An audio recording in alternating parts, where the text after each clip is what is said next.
DJ Moral Stories. गरीब सासर आणि जादूचं लाटणं. भावना एक श्रीमंत व्यक्ती मुकुंदराजची मुलगी असते. तिची आई नीलांबरी देखील खूप श्रीमंत असते. भावनाजवळ सर्व काही असतं, शिवाय सुंदर देखणा आणि गोरा चेहरा. ती सावळी असते, त्यामुळे तिला समाजाकडून खूपच टोमणे ऐकावे लागतात. आणि ती सावळी असल्यामुळेच तिच्याशी कोणी लग्न करण्यासाठी तयार होत नाही. एक दिवस मुकुंदराजला भेटायला त्याचा एक खूप जुना नोकर घनश्याम येतो. बाईसाहेब, मी आपल्या भावनासाठी एक लग्नाचं स्थळ घेऊन आलो आहे. लग्नासाठी स्थळ? हो मालकीनबाई, एक खूप श्रीमंत कुटुंब आहे. सध्या ते विदेशात राहत आहेत, पण लवकरच भारतात येणार आहेत, कारण की त्यांना त्यांचा व्यवसाय भारतात वाढवायचा आहे. अरे वा, पण तू त्या श्रीमंत कुटुंबाला ओळखतोस कसं हे तर सांग. मालक, मी आधी त्यांच्या भारतातील बंगल्यामध्ये काम करत होतो, आणि आता इतक्या वर्षानंतर मी जेव्हा त्यांच्याशी बोलणं केलं तेव्हा मला त्या साहेबांनी सांगितलं ते देखील आपल्या मुलासाठी स्थळ शोधतायत. ते देखील त्यांच्या तोला मुलाचा आणि घरंदाज कुटुंब. तेव्हा मी त्यांना आपल्या भावनाचा फोटो पाठवला. हा बघा, त्या मुलाचा फोटो. मुलाचं नाव पृथ्वी आहे. पृथ्वीचा फोटो बघून मुकुंदराज आणि नीलांबरी खूपच खुश होतात, आणि भावनाला देखील पृथ्वी पहिल्या नजरेतच आवडतो. भावना बेटा, हा मुलगा तुला कसा वाटला ग? बाबा, मला पृथ्वीजी खूपच आवडले. अरे वा, ठीक आहे मालक. ते सगळेजण परवा येणारच आहेत, तेव्हा आपण भेटण्याचा कार्यक्रम ठरवूयात. मुकुंदराज आणि नीलांबरी सहमत होतात, आणि पृथ्वी, त्याची आई चारुलता आणि वडील महेंद्र 2 दिवसानंतर मुकुंदराज आणि नीलांबरीला भेटतात, आणि भावना व पृथ्वीचं लग्न ठरतं. भावनाजी, तुम्ही खूप स्वादिष्ट मालपोहे आणि खूप उत्तम जेवण बनवलं आहे, आणि तुमचा स्वभाव देखील खूप साधा आणि सरळ आहे, आणि तुमच्या याच गोष्टी तुम्हाला जगातील सर्वात सुंदर व्यक्ती बनवतात. हो, नाही तर काय. अरे, मला विचारशील तर खरी सुंदरता तर चेहऱ्याची नाही, खरी सुंदरता तर मनाची सुंदरता असते, मस्त चूना लावून. हो हो, खरंच मला भावना खूप आवडली आहे. अरे, लाखात एक आहे तुमची सोनपरी. खरं सांगते मी, मस्त चुना लावून. पण चारुलताजी, तुम्ही विदेशात राहून देखील किती पान खाता. एवढंच नाही तर तुमची भाषा देखील गावासारखीच आहे. त्याचं काय आहे ना नीलांबरी ताई?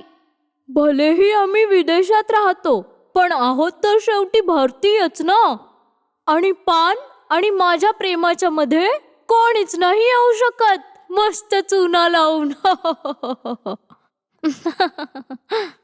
सोयरीक जुळली समजायची तर गुरुजी येतच आहेत.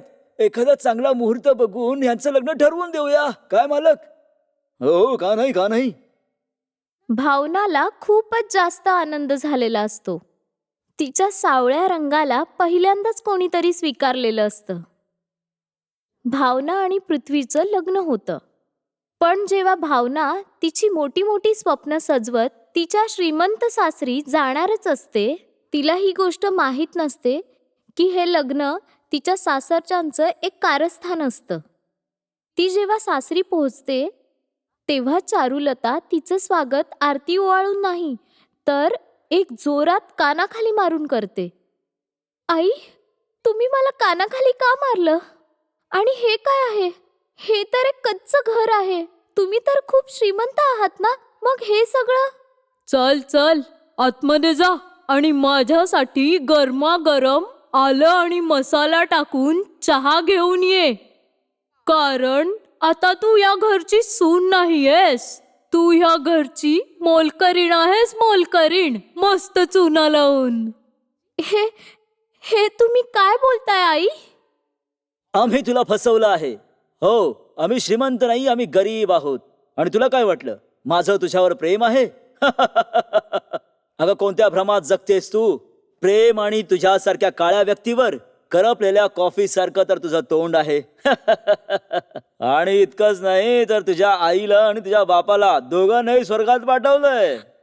नाही, असं का केलं तुम्ही लोकांनी?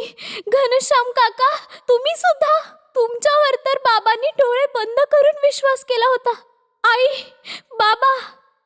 भावनाचे आई वडील आता हे जग सोडून गेले होते आणि आता भावना स्वतःच्याच बंगल्यात त्या दृष्ट लोकांची मोलकरीण बनून राहते.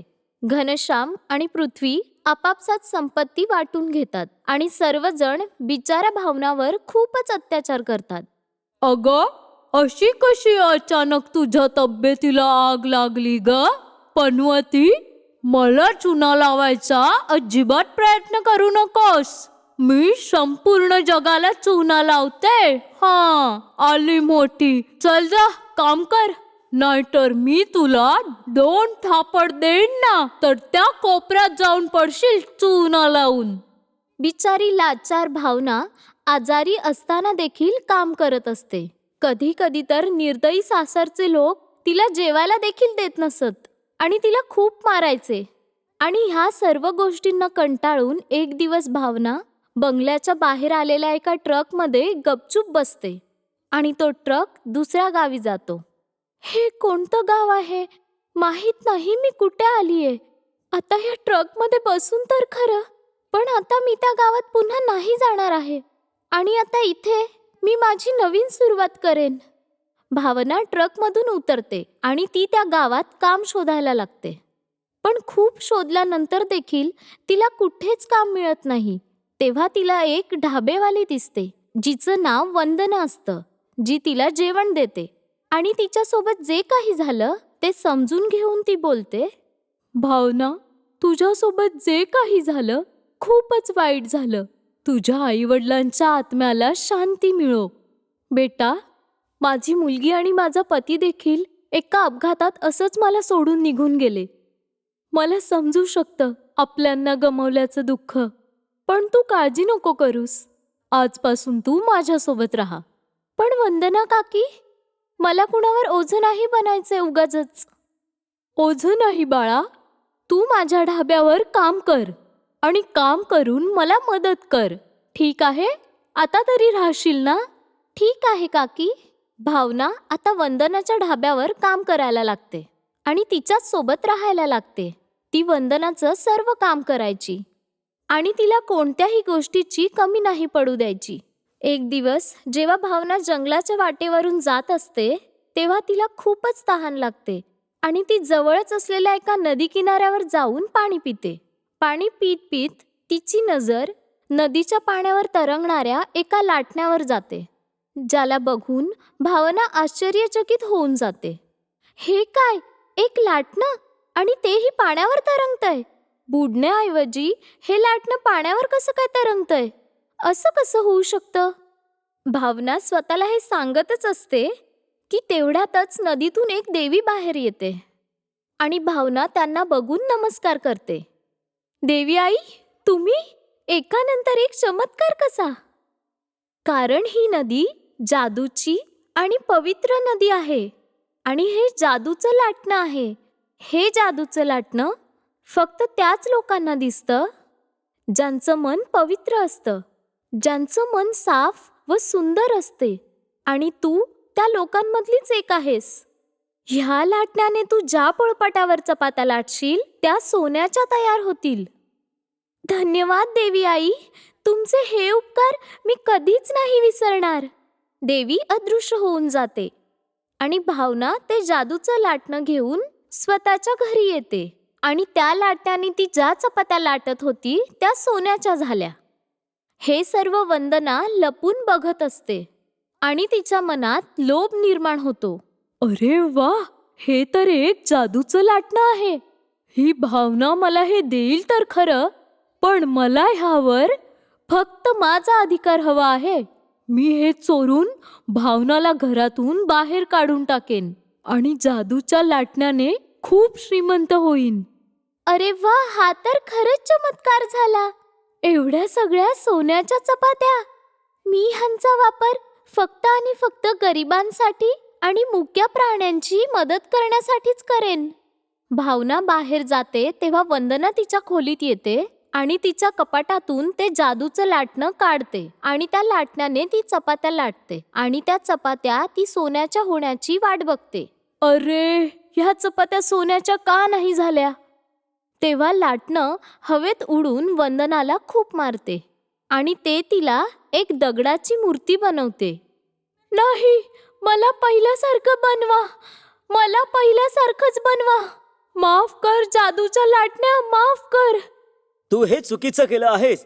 तुझा लोभ इतका वाढला की तू त्या भावनाबद्दल एका क्षणातच चुकीचा विचार करायला लागलीस. तुमच्यासारख्या लोभी व्यक्तींची हीच अवस्था व्हायला हवी.